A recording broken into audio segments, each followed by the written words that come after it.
Anybody needs to take one, please? Oh, Lordy.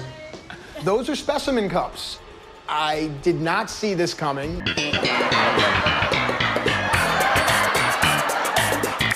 So Fox's latest stab at The Bachelor, but on Fox, is Labor of Love, where instead of getting a rose and 2 million Instagram followers at the end, you get to clean poopy diapers. And when Labor of Love was first announced, I thought, a show with older contestants wanting to become parents, a former Bachelor contestant as the lead, this could be interesting. What do you see?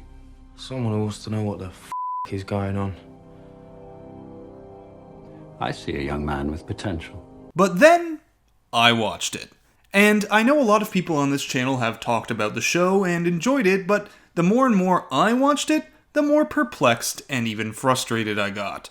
So let me explain to you why. Warning! Warning! Warning! This is just my opinion. Have a different thought? Feel free to share it in the comments section below. So as I see it, Labor of Love makes some big cardinal sins when designing a reality TV dating show, and to properly explain them all, we need to head all the way back to the beginning. To the very first episode where these guys get to relieve themselves into a cup, and this guy gets a trophy for having the most swimmers. For all 317 million swimmers, this is for them. I have no idea what that means. And if you haven't watched Labor of Love before, here's what's up. This is Kristy. She's 41 and she's ready to have a kid. So Charlotte from Sex and the City has brought in 15 guys who claim to be ready to skip the dating pool and head straight to fatherhood. And from here, the show hits a road bump. Because it just doesn't know its identity. Is it a show about parenting and having a kid? Or is it a show about romance and finding a partner with whom you're going to have a child? I don't know. And it would have been better suited had it just picked one or the other, because so much of the time on this show is spent trying to test these men on their fathering skills, but then it will flip, especially as it's nearing the end, and it tries to convince us that these dudes are falling in love with Kristy when all they've done are baby care challenges and the occasional date. So when it comes to someone finally saying they're in love with Kristy, I'm here like... I love you. I don't care! By the way, can we get a rewind on that? Cause that sound clip seemed super fake and edited together to me. I love you. Oh, really? Yeah. So why? Why was it hard for me to care? Well, first of all, it's because the show doesn't spend enough time showcasing Kristy or her connection to any of these dudes. Like, right away on the first episode, they spend maybe 30 seconds introducing us to the lead. Which, if you're looking at a show like The Bachelor, is fine. The lead doesn't really need to be introduced because we all watched them getting their heart broken on the previous season of the show, and 90% of us are already invested in their, quote, journey to find love. But for Labor of Love, we don't know this person. All we know is that she wants to be a mom and she got divorced. Is that enough to carry our investment in her through the whole show?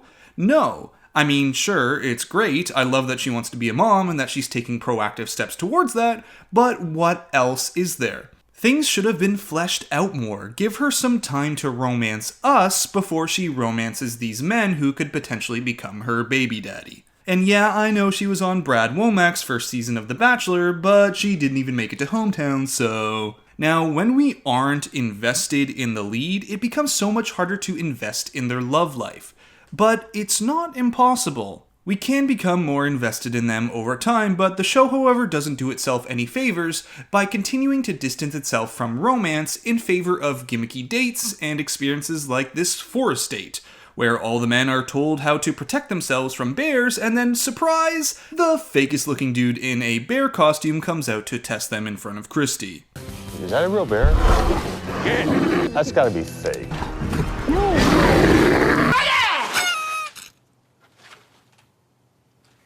You're on camera.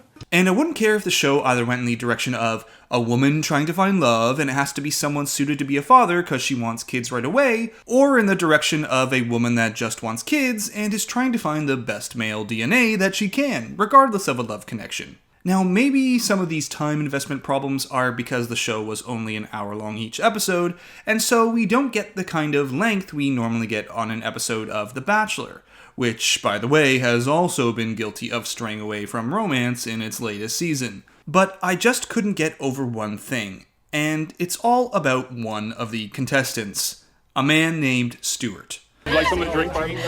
I really do. What would you like? A glass of champagne would be great. Thank you. Stewart represents all the qualities, at least on the surface, that Kristy wants in a man, or so she says throughout the show. He's a gentleman, I think we just saw that, has a good education and job, he's a CEO with a net worth of 6 to 7 figures, and most of all, he's mature. 'Cause all throughout the show, Kristy seems focused on separating the men from the boys. She wants a guy who can be a father and not a second child. And Stewart is exceptional the whole way through the show. Every quality Kristy expresses to the camera she wants in a man, Stewart's got it. Like when the guys are given a test baby to take care of, Gary here leaves the baby alone on the bed to have a shower. He's leaving the baby, Gary. The baby could roll off that thing. The baby could get stuck in the pillows. This is totally not safe. And Trent decides he's going to teach his baby how to do a cartwheel. Want to learn how to do a cartwheel, Trentina? What's happening there? But Stewart is being a gem. This guy goes out of his way to not only show that he's invested in being a dad, he's invested in Kristy as well. And okay, the show then gets down to 3 dudes. Stewart, this guy Kyle, and this guy who looks like Kyle but blonde. And at this point, Kristy gets to see where these guys live. First is Kyle, who shows her his Bachelor pad, which Kristy remarks isn't a great place to raise a kid. I know that I'm pursuing motherhood. This apartment worries me that he's not really ready to start a family. Alright, chill, Kristy. I think if you two got together, you'll be moving into a different place. Then there's blonde guy here, Marcus, who has a house mom. Hey there! Diana's my house mom. House mom. Yeah, a woman who comes in and cooks and cleans and helps tailor Marcus's pants. So is that the length you want? Yeah. Oh, fascinating. So yeah, Marcus gets the boot that episode. But when it comes to Stewart's date, Stewart flexes his sweet apartment, his vision board filled with directions and goals for his life, showcasing his drive and focus. He has like a magic car, and more importantly, he understands that moving forward, the two will need to have a family home.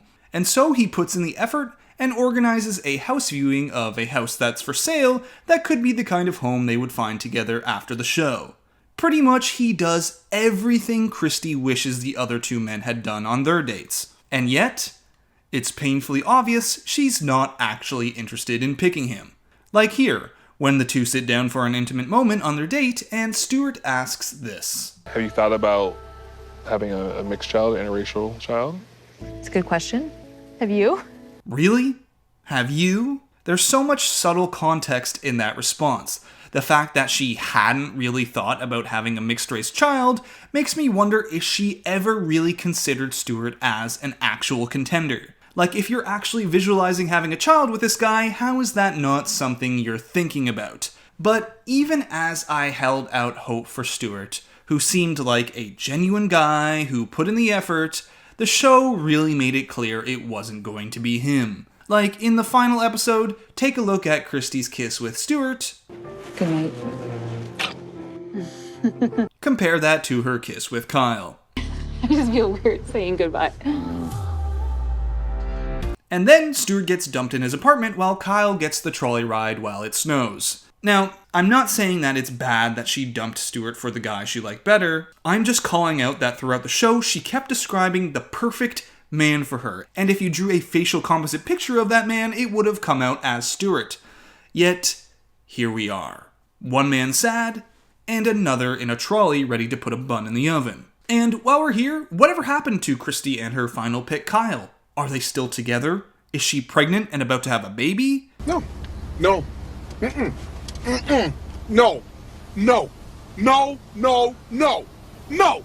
Yeah, 1 second of Googling after the show aired, and there was already an article up about how the 2 have broken up. So after all this, a more mature group of individuals, a lead looking to have a family, it all came out to nothing.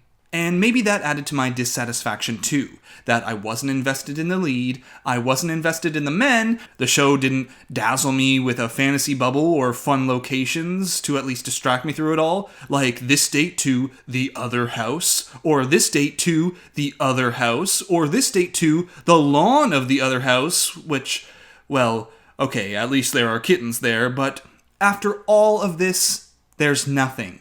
No successful relationships, no sonograms to look at, or no baby pictures on the way. Nothing. You get nothing. You lose. Good day, sir. So, overall, Labor of Love was palatable, but it also proves that there needs to be more than just a gimmick to take a show to the next level. There needs to be romance, people to root for, and a little more production value.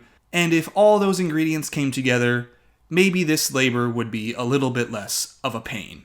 So, thanks for watching this video on Labor of Love. I hope you enjoyed it, and be sure to like and subscribe if you did. I'll be back with more videos in the week to come, so until then, Bachelor Fantake, out. My sperm will be able to do backflips off the top rope, body slam 400-pound guys, and entertain millions and millions of people around the world. I got this.